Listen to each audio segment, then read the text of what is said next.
Welcome to NFL Nexus. All offseason long, everybody wants to talk about quarterbacks, they want to talk about flashy wide receivers.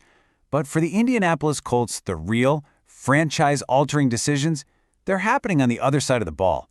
Today, we are breaking down the critical choices they're facing on defense, everything from some high-risk, high-reward draft picks to a massive contract dilemma that could honestly define their secondary for years.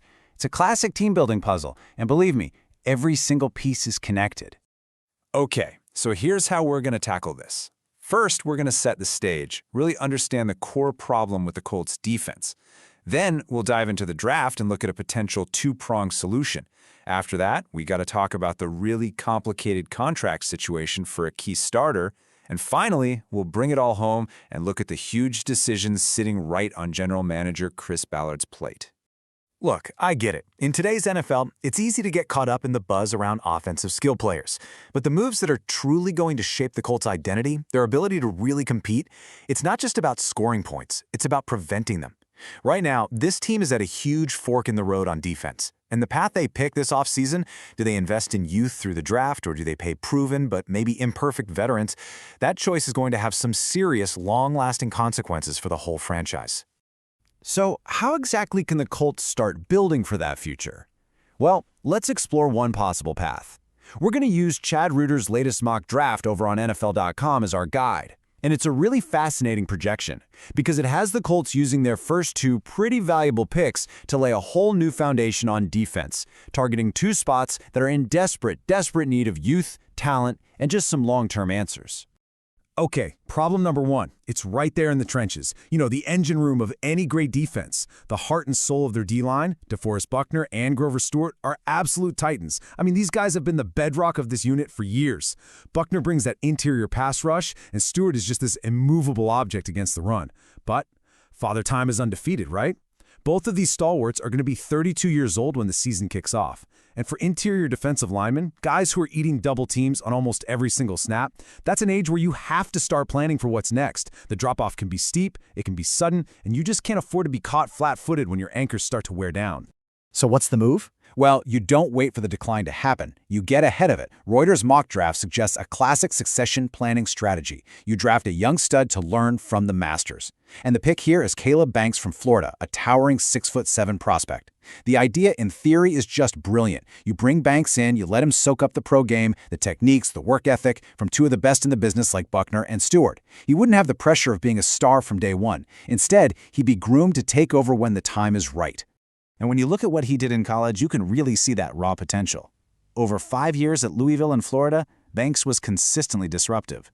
Now 10.5 tackles for loss and 6.5 sacks from an interior guy, that tells you he can get into the backfield and just cause chaos. And those 3 forced fumbles, that means he's got a knack for making those game-changing plays, not just eating up blockers. Being 6'7", well, that's a double-edged sword. He's got the length to bat down passes, the power to push the pocket, but he's got to constantly work on his leverage. Still, the upside is just enormous. You cannot teach that kind of size and disruptive ability. But, and there's always a but in the draft, isn't there? With that massive upside comes an equally massive risk. A player with this kind of physical profile and those flashes of production doesn't just fall to pick number 47 for no reason. There's a major red flag in his profile that makes this a true gamble. The kind of pick that could either look absolutely brilliant in a few years, or it could be a major miss that sets the team back at a critical position. And here it is, the crucial point, a broken foot. For a 6'7", 320-pound lineman who generates all his power from the ground up, this is a very, very serious injury. The foot, the ankle, that's everything for guys in the trenches. It cut his final, most important college season, his big chance to truly break out, down to just 3 games. So that's not just a concern for his long-term health, it's also a massive loss of developmental time and crucial game tape for scouts to look at. The Colts would be betting big, not just on a full physical recovery, but that the flashes he showed before the injury were the real deal, because there's very little recent proof to go on. All right, moving on from the defensive line, the second glaring hole is at linebacker. Now, Zaire Franklin is a fantastic player, a tackling machine, a true leader of that defense. But after him, the cupboard gets pretty bare pretty fast. The roster thins out very quickly with unproven guys and special teamers. An injury to Franklin wouldn't just be a problem, it could completely destabilize the entire second level of their defense. They don't just need bodies, they need an injection of starting caliber talent who can contribute right away and be a long-term running mate for Franklin. So Reuters mock draft addresses this need head-on in the third round with Jake Golday, a linebacker out of Cincinnati. Golday was a total standout for the Bearcats, especially in his final season, where he wasn't just, a participant, he was a dominant, tone-setting force. He has the exact profile of a versatile, productive player who could immediately shore up that thin linebacker core and fit right into Gus Bradley's defensive scheme. And this right here, this just beautifully illustrates his all-around game. These Pro Football Focus grades are fantastic. An 82.4 overall is really impressive. But that 90.6 in run defense, that is elite. That was the best on his entire team. It tells you he is a magnet for the football against the run. He reads his keys, fills the right gaps, and finishes plays. But look closer. He's not a one-trick pony. A 77.5 in coverage is very solid, and it suggests he can handle zone drops, match up with backs and tight ends. Then, an 83.1 tackling grade shows he's reliable. He doesn't miss. This is the profile of a complete three-down player who isn't a liability in any one area. And when you combine those elite grades with the raw production, 105 tackles shows he is always around the ball, and 18 QB pressures from a linebacker spot shows he can be used as a weapon on blitzes. You get a player who can step in on day one. He wouldn't just be a depth piece, he would immediately provide real competition, he could push for a starting job, and he could completely change the dynamic of that linebacker room from a weakness to a potential strength. Okay, let's pivot. Let's shift from the potential stars of tomorrow to a major dilemma happening right now. This brings us to the other side of that team-building coin, paying your own guys. Safety Nick Cross, a former third-round pick, is up for a new contract, and deciding what to do with him is one of the most complex and, honestly, fascinating decisions the Colts are facing this whole offseason. And the debate around Cross isn't just happening on fan forums. Some of the most respected analysts in the game are weighing in. ESPN's Aaron Schatz, who's basically a pioneer in advanced football analytics, went on record and predicted that the Colts will give Cross a big extension. Now that is a bold call, and it suggests that the underlying metrics, the stuff that goes way beyond the simple box score, see a player who is more valuable and more impactful than his flaws might suggest. And this slide right here, this is why the decision is so agonizingly difficult. This is the duality of Nick Cross. The pros are absolutely elites, not just good. First among all strong safeties in solo tackles, second in pressures. His average depth of tackle against the run was in the top 3, which means he is stopping guys at or near the line of scrimmage.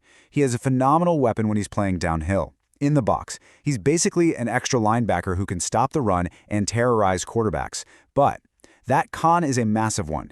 He allowed 50 catches in coverage, fourth most at his position. That means offensive coordinators are actively targeting him. They are scheming to get him isolated. So the question is, can you give a big extension to a safety who is a liability in pass coverage, even if he's elite at everything else? So what kind of money are we even talking about here? Well, the projections from the salary cap experts over at SpotTrack put a potential 4-year deal at just over $24 million. So that's an average of about $6 million a year. Now, in the grand scheme of the NFL salary cap, that's not exactly breaking the bank for a top safety, but it is a significant multi-year commitment. You're committing to a player with a clear, exploitable weakness, and you're betting that you can keep scheming around that weakness while maximizing his strengths. That's a risky bet. Now, you might be thinking, well, why not just use the franchise tag? Kick the can down the road for a year, see if he improves in coverage. Well, that's not really an option here. The projected cost to tag a safety for just one season is a staggering $20 million. That's because the tag lumps all safeties together, free safeties, strong safeties, and the top of that market gets paid. For a player like Cross, paying him $20 million for 1 year is completely unrealistic. It's just not going to happen. This financial reality forces the Colts' hand.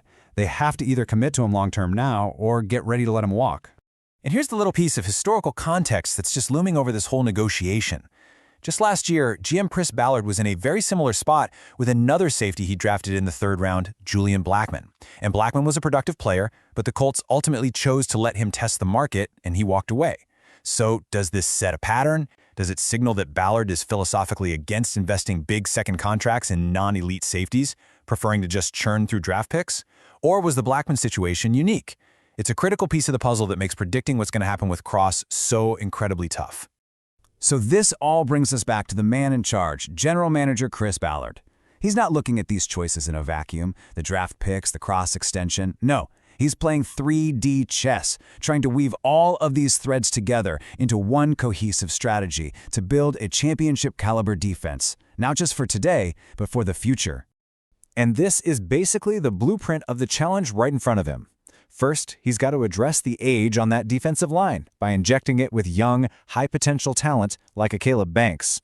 Second, he has to fix the dangerously thin linebacker core, probably through the draft. And third, he's got to make that really tough call on Nick Cross, weighing his elite run game production against his significant risks in coverage. Each one of these decisions directly impacts the others. If they pay Cross Tuna-Saloni, do they have less money for someone else? If they draft an injured player like Banks, can they afford another risk later on? It is all connected. Ultimately, it really does boil down to a fundamental question of team-building philosophy. Do you gamble on the potential of a guy like Caleb Banks, just hoping his talent overcomes that injury history? Or do you pay for the known, yet flawed production of a player like Nick Cross? There's no easy answer, and the path Chris Ballard chooses is going to define the identity of this Colts defense for years to come. So what do you think the Colts should do? Do they sign Cross? Do they prioritize the D-line or linebacker in the draft? Let me know what you're thinking down in the comments below. This has been NFL Nexus. If you enjoyed this breakdown, do me a favor, like the video and subscribe to the channel for more deep dives just like this one. And hey, if you're looking for something for the football fans in your life, you can help support the channel by purchasing our coloring books. They're perfect for kids, grandkids, and yeah, even adults. You can find them using the link in the description or by scanning the QR code on your screen now. Thanks for watching.